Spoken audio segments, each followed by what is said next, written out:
टुनटुनी अपने पिता के साथ एक जंगल में रहती थी। उसकी माँ को गुजरे हुए 2 साल हो चुके थे। एक दिन टुनटुनी के पिता बीमार पड़ गए। बीमारी की हालत में वो सोचने लगा, इतनी ज्यादा तबीयत खराब है, अगर मुझे कुछ हो गया तो टुनटुनी की देखभाल कौन करेगा। मैं आज ही अपने मालिक को बुलाऊंगा कि वो मेरी बेटी को गोद ले ले और उसकी अच्छी तरह से देखभाल करे। आखिर मैंने अपने मालिक की इतनी सेवा जो की है, मालिक मेरी बातों को नहीं टालेंगे।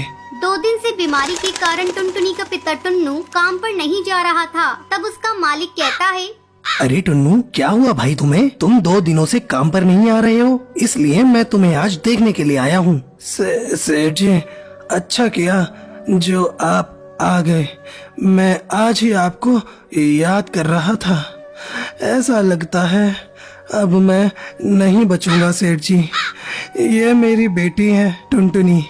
मैं चाहता था आप इसकी देखभाल करें। ठीक है टुन्नू, मैं अपनी पत्नी से पूछकर तुम्हें बताऊंगा। घर जाकर कड़कनाथ अपनी पत्नी सुंदरी कौवी को ये बात बताता है। सुंदरी कौवी, मेरे कारखाने में एक पक्षी काम करता है। आजकल वो बहुत बीमार है। वह चाहता है कि मैं उसकी बेटी को गोद ले लूं। क्या तुम उसके लिए राजी हो? अरे कड़कनाथ, क्या बात करते हो जी? हमारा तो खुद ही एक बेटा है कालू, और मैं वर्कर की बेटी को क्यों गोद लूं? ऊपर से उसके पढ़ाई का खर्चा, फिर उसकी शादी की चिंता। मुझे तो ये ठीक नहीं लग रहा है। अरे सुंदरी कौवी, तुम जरा दिमाग से सोचो। वो पक्षी जो कुछ ही दिन का मेहमान है, मैं इतना पागल थोड़ी ना हूँ कि मैं एक मजदूर की बेटी को गोद लेकर अपनी बेटी बना लूं। मैंने तो सोचा कि तुम्हें एक मुफ्त की नौकरानी मिल जाएगी। ये तो बिल्कुल पते की बात कही है आपने। अब कड़कनाथ टुनटुनी को लेने जाता है। अपने पिता से अलग होते समय टुनटुनी फूट फूट कर रोती है।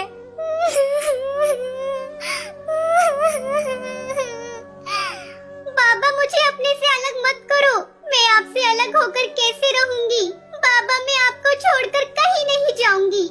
जा मेरी बच्ची, इसी में तेरी भलाई है। कड़कनाथ टुनटुनी को घर लाता है। घर आकर कड़कनाथ अपने काम में बिजी हो जाता है और सुंदरी कौवी टुनटुनी से मीठी मीठी बातें करने लगती है। टुनटुनी, तू कुछ खाएगी? नहीं माँ, मुझे भूख नहीं है। अरे सुन टुनटुनी, मैं तेरी कोई माँ नहीं हूँ। तू मुझे मेम साहब कहा कर। चल अब जा जाकर रसोई में सो जा। अगली सुबह सुंदरी कौवी टुनटुनी के पास जाती है।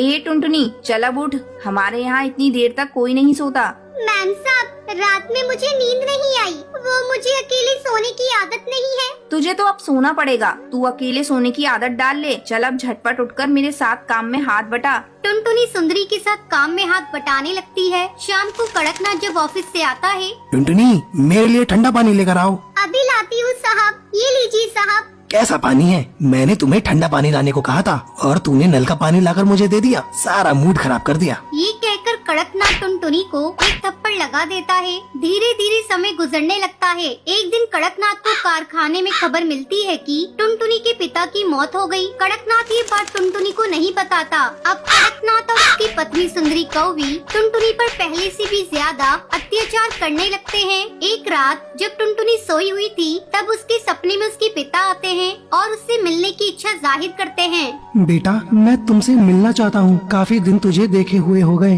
टुनटुनी सपने में अपने पिता को देखकर बेचैन हो जाती है। अब टुनटुनी सुंदरी कौवी के पास जाती है। उस समय कड़कनाथ और सुंदरी कौवी सो रहे थे। टुनटुनी दरवाजा खटखटाने लगती है। मैम साहब, जल्दी दरवाजा खोलिए। मुझे अपने बाबा से मिलने जाना है।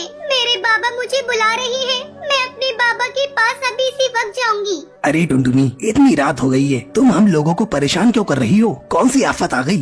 मैम साहब, अब मैं यहाँ एक पल नहीं रहूंगी। मेरे बाबा मुझे बुला रहे हैं। मैं अपने बाबा के पास अभी जाऊंगी। चुप हो जा कमबख्त, सारी नींद खराब कर दी। कल सुबह बात करेंगे। चल अब भाग यहाँ से। टुनटुनी रोती रह जाती है, लेकिन कड़कनाथ और सुंदरी कौवी पर उस बच्ची के रोने का कोई असर नहीं होता। ये सब कालू कौवा देख रहा होता है और कालू को टुनटुनी पर दया आती है, लेकिन कालू कौवा कुछ कर नहीं पाता। एक दिन सुंदरी कौवी टुनटुनी को बेवजह पीट रही होती है। तभी कालू कौवा वहाँ आता है और टुनटुनी को बचा लेता है। माँ, आप में जरा सी भी दया नहीं है। कोई इस तरह किसी को मारता है क्या? अब टुनटुनी टुनटुनी यहाँ नहीं रहेगी, मैं कल ही इसे इसके बाबा के यहाँ छोड़ कर आता हूँ। अगले दिन कालू कौआ टुनटुनी को उसके बाबा से मिलाने ले जाता है। वहाँ जाकर टुनटुनी को पता चलता है कि उसके बाबा अब इस दुनिया में नहीं रहे। ये सुनकर टुनटुनी बहुत रोती है। तभी कालू कौआ टुनटुनी से कहता है, टुनटुनी, अब तो तुम्हारे बाबा भी चल बसे और मेरे घर तुम ठीक से रह नहीं पाओगी। मेरी माँ तुमको चैन से रहने नहीं देगी। तुम अब अकेली हो। तुम बुरा न मानो तो मुझसे शादी करोगी? टुनटुनी को कालू कौवे की बात सुनकर अच्छा लगता है और टुनटुनी इसको शादी के लिए हाँ कर देती है। फिर वो दोनों एक साथ खुशी खुशी रहते हैं।